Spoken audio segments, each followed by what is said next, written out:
They say laughter is contagious, but what if it spreads like a disease? Well, in the small town of Brookhaven, no one noticed at first. A chuckle here, a snicker there, people laughing at things that weren't even funny, but then it didn't stop.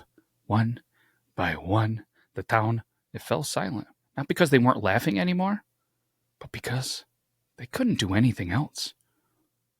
What's up, everybody? Welcome back to another Tales of the Beard. I'm Matt, your host, your storyteller, your bearded tale person. I got to get better at that. I don't know. Let's stop wasting your time. Let's jump right into this story. Ben Carter, he was the first to notice that something was wrong. Started with his neighbor, old Mrs. Lively. She was just sitting there, watering her flowers, when she let out a chuckle. Not unusual, except nothing had happened. And I know some people, they just giggle because things are funny. Maybe, you're not seeing things. Maybe she farted. Maybe she was like, oh, that's a good one.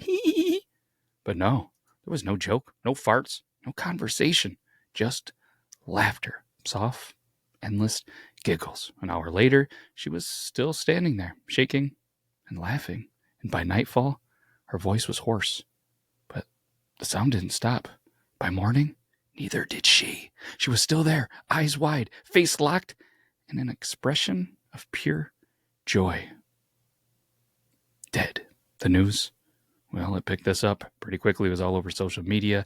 The tickety-tock, the Instagram, the YouTubes, the Facebooks, the Snapchats, you name it. It was there. But no one believed it. A heart attack? Maybe. Stress? Maybe. I guess. As all these old people, they used to say, it's just one of those things, it is what it is. But then the mailman was found in his truck, body stiff as a board, lips frozen, and a wide, painful grin. Then the cashier at the gas station stood behind the counter giggling under his breath until it turned to shrieks. And then the laughter spread. People started covering their ears. They started staying indoors. But it didn't matter. It found them anyway. Then a voice on the radio, crackling with static. Have you heard the joke? It's killing out there. And then the radio DJ laughed and laughed and laughed and laughed until, well, you guessed it, dead. Ben locked his doors, boarded the windows, because, well, that would help. But the laughter, it crept in like a gas leak. His phone rang. It was his brother.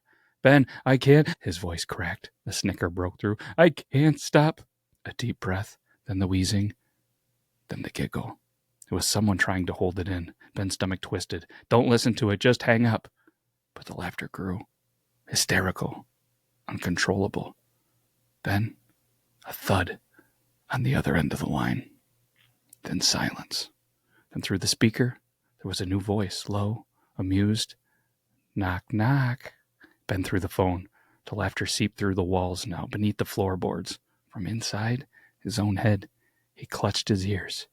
His breath, it came in gasps. Don't laugh, don't laugh, don't laugh, don't laugh. A whisper brushed against his ear. Inside the room, right next to him, a man walks into a bar and never walks out. The chuckle started deep in Ben's throat.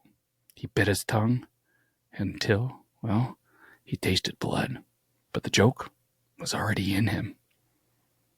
Brookhaven, unfortunately now, is a ghost town.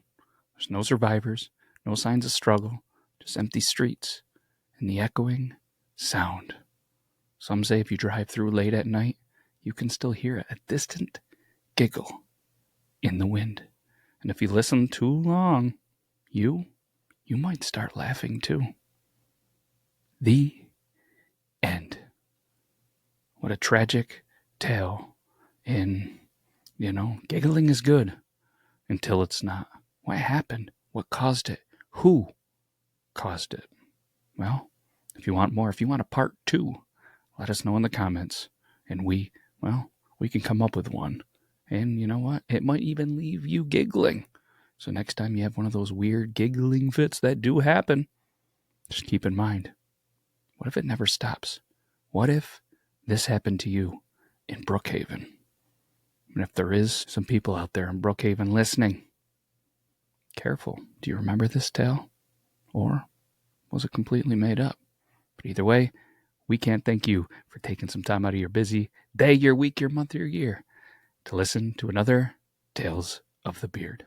Until next time, which will hopefully be next week, or maybe, the episode at the end of this, there'll be a playlist and a video. You can just click one of those and go through there. If you have any recommendations on something that you want me to write and narrate and tell you, please, I would love a topic. I would love a conversation. I would love an idea. That's all I need is just a little idea. But until then, we'll see you next week. Take care, everybody.